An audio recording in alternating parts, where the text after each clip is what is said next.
Hello everyone, my name is Rick van Bruggen from Neo Technology, and here I am recording a podcast with someone from a very different part of the world, all the way from India in Mumbai, Luanne Misquita. Hi Luanne.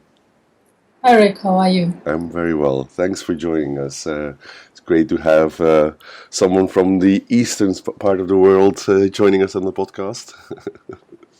I'm glad to be here. Yeah, super. Luann, I think we've known each other for a couple of years. I first got to know you when you were writing about flavor networks, which I did a couple of blog posts about as well. And actually, they were one of my most popular blog posts. How did you get into graphs, Luann? Could you explain that to us? Right, so I've been working with graphs for about 6 years, and I think that's close to the time there was this Neo4j challenge running to write an application on Heroku using Neo4j, and Flavorwalkie was the application that I submitted that eventually won the challenge. Uh, Well, sometime before that, I got into graphs because I was working for a company that had trouble managing the profile of a person. This was a people management company, so it dealt with all kinds of aspects: hiring, talent management, compensation, learning, and all kinds of things. And central to this entire system was the concept of the profile of a person. And this, up until the time that I found Neo4j, it was modeled in relational database. And at some point, it was the table that stored data for the person profile was huge. It had over 200 columns, and most of them were null, and it was normalized and denormalized very frequently. And it just wasn't. It just didn't make sense anymore. So I was looking for something to solve this problem. And that's when I came across this thing called a graph database. And of course, that was Neo4j. At that time, there wasn't any Cypher. There wasn't the Neo4j server either. It was just good old embedded. Good old Um, embedded, and, yeah. yeah. And immediately, I knew that was a thing to model this because um, it was schema free. There were direct connections between a person and everything he's done. So one of the problems we have is that when you're collecting information about a person's profile, there are no two profiles that are the same in terms of the kinds of attributes they capture on a person. Of course, there are the usual standard ones, your name and where you live. But there are things like gaps in employment history. There are gaps in your learning. There are different types of learning you do. Your talent section looks quite different, depending on where you are and what you're doing and which company you're in. So these kinds of things are very hard to fit into rows and columns, and that's where I thought Neo4j fit in. And once I started with it, I have never looked back. It's really been the solution for most things. Yeah, I mean, it's quite a common thing, right? It's you got a really complex domain that really is so difficult to model, store, query in traditional relation systems, and then you take it to the graph world, and That's right. a whole range of problems go That's right. away. Uh, yeah, Yeah. it's a very, very cool. And how did you do the? And it wasn't just modeling the person.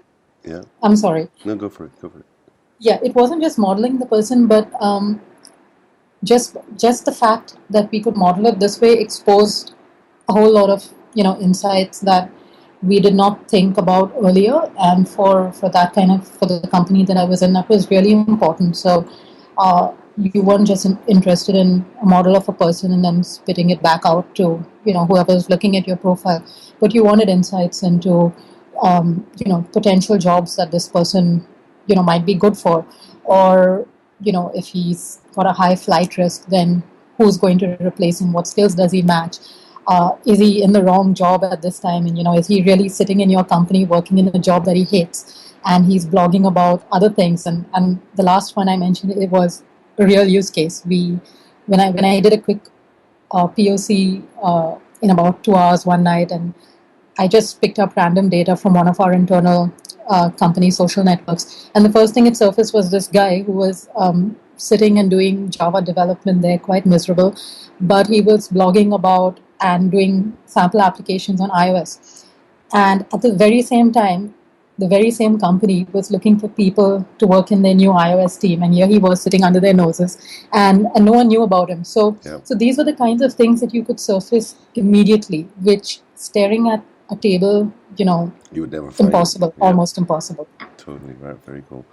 Right. So I'm hearing the modeling advantages, but what did the flaring the flavor example have to do with that? That was an interesting one as well. How did you get into that one? Yeah. Are you a chef?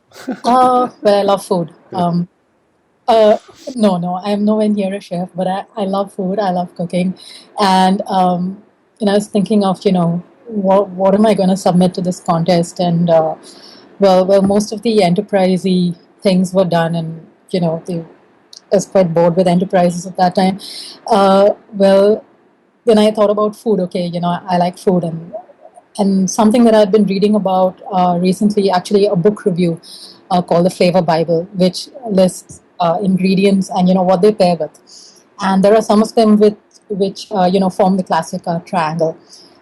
So two ingredients pair with a third, and you can very safely combine them and produce something that tastes really good. So I thought that is a good graph problem, and it was really simple, but it was a domain that I liked, and I thought was fun to work with, and that's how Flavor Walkie came about.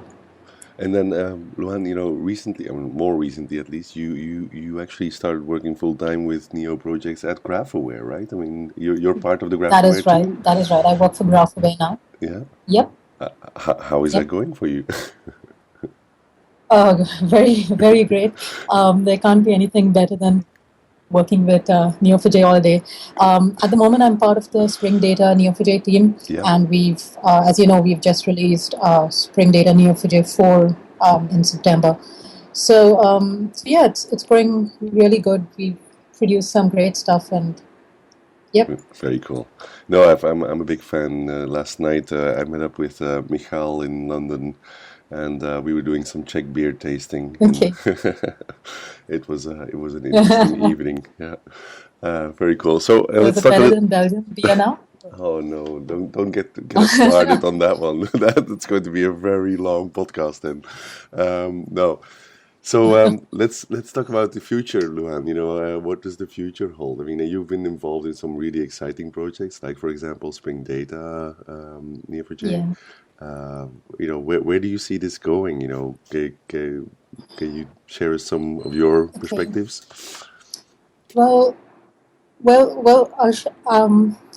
I'll share with you what I've been noticing over the past couple of years, and as you know, I do the trainings for Neo4j in India as well. So I've been looking at various kinds of audiences coming in through for at least 2 years now, and there has been a definite shift in attitude towards graph databases from the early days where it was a real struggle to get people to understand why it's important.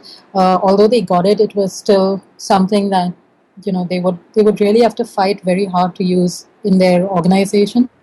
That has changed significantly over even the last 6 months, really, where you have people who already know about graph databases. They can immediately see where it's going to fit into solving their problems, and I think with the reputation that Neo4j has, it's now becoming easier to get Neo4j used in these kinds of companies. And I'm not talking about startups which pick up Neo4j very quickly. These are the mid-sized company or enterprises.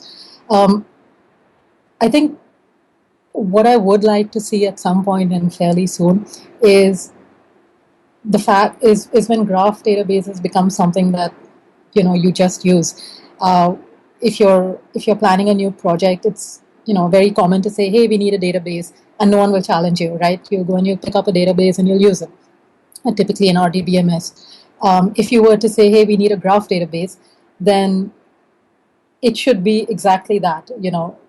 Pick it up and use it. You shouldn't have to be debating for months over whether it's better than SQL or not and whether it fits or not. So I'm really looking at that day as a defining moment for graph databases where they're just used and people know when to use them and why to use them, and there aren't any questions about should I or should I not, unless it's a really stupid use case. But that's what I think would be the ultimate future for Neo4j and graph databases.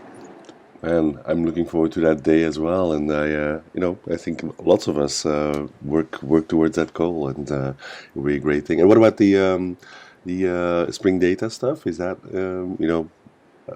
ready for prime time right now? Are you guys planning new stuff there? Yes, it is. Yeah, it is. The Spring Data 4 that we released in September is of course ready. We're always planning new things. We have support for, well, as you know, Spring Data 4 supports currently um, the remote Neo4j server mode only, and it was written from ground up to actually support that. So it's really fast. We've broken it up into, it's not only Spring Data Neo4j 4, it actually depends on a new library called the Neo4j Object Graph Mapper. So if you want a really fast OGM, then and not Spring, you can use the OGM directly. If you're a Spring person, then of course Spring Data Neo4j really uses the OGM under the covers. So there are a lot of features planned for both of those two very shortly. One of them is support for embedded Neo4j, and a whole lot of the new Bolt protocol, which is Very coming up in exciting. Neo4j. Yeah. So support for those, and as well as there is so much to do, but we're continuing to work on that, and you should see some releases out pretty soon, I hope. Super. And I'm hoping that I'll see you at Graph Connect in San Francisco. I think you will, yeah. Yeah, wow. Looking forward. Super great. All right. Well, thank you for coming on the podcast, Luanne. It's been a great chat, and really appreciate it. And Thank you, yeah, Rick. It was great talking to you again. same here. And I look forward to seeing you on the West Coast. Yeah, soon. Cheers. Bye. Bye-bye.